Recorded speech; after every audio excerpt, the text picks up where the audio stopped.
Basil Bonnickson of the horse dealer Herdani never wanted to be a champion of the war god. Unfortunately, the war god had insisted.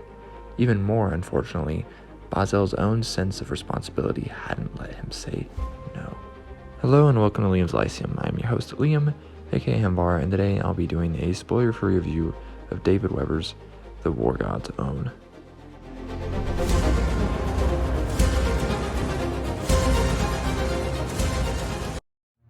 War God's Own is a 1998 novel by David Weber and the sequel to Oath of Swords, which I read about a year ago, actually. So this one is actually even better than the first one, and I think this is a perfect example of how good heroic fantasy from the 90s can be. It's kind of D&D like. It's a weird mix of more epic fantasy with sword and sorcery, and it's awesome. And in this case, I think one of the strong suits of this book is that it's shorter than the first book. And even then, even though the first book was a little longer, Weber's writing here in this fantasy world is just so soothing. It's just so nice to be in this world.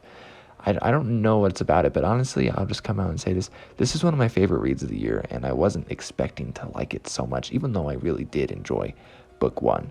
So, of course, like the first book, Basil Bonnickson is our main character. He is of the horse dealer Herdani, and we also have still Brandark of the Bloody Sword Herdani.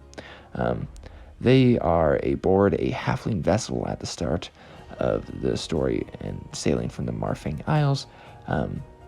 And Basil is finally coming to accept his calling as a champion of the god of war, Tomanik. This is a calling that comes kind of late, or in the first book, maybe about halfway through. He accepts it a little later, though. They're actually making their way towards Belhadon, which has an actual, chapter of the Order of Tomanik, so to speak. So we do get to see some other members of the War God's Order, who Basil is going to get associated with. It certainly seems like it's going to be a tough situation, as Basil is the only Herdani to be chosen by the War God, or any god for that matter, ever since that cataclysm that happened centuries ago. So we have characters like Vejan as well, which I really liked. He's a young member of Tomanik's order, and the character that first comes to welcome Basil, and he's also the first that needs to come to accept Basil as a member of the order, as a champion of Tomanik. He really means well, but finds that he has some of the same prejudices as most other races when viewing their Herdani, though, again, the people in the Empire of the Axe they're not overly hostile to Herdani like a lot of others are. And a lot of this development from Vejan is just the clumsiness of youth, just that cockiness that comes with it.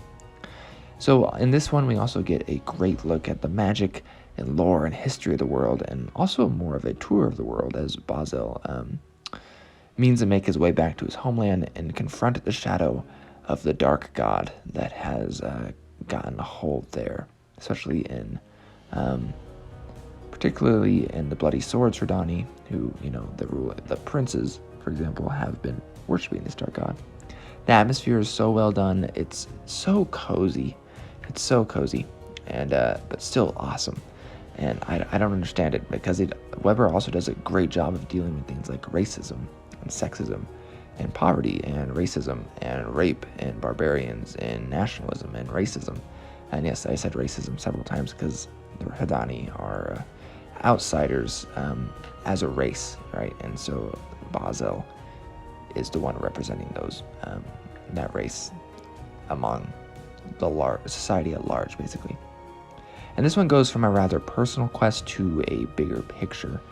So it's going more from heroic fantasy directly into epic fantasy. It also doesn't really work as a complete story as well as the first book. But I think you could still stop here and be content. Though I wouldn't start here, though I think you also could.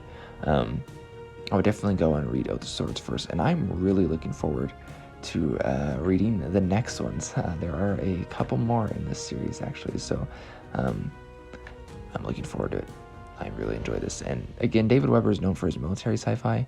I believe he was in the Navy, but I haven't read any of that, and I've really been enjoying his it's kind of military fantasy in this case as well. So it's been really awesome. I really enjoyed this, and this is a good example of good fantasy being published by Bang, and hopefully there's more of that coming as well.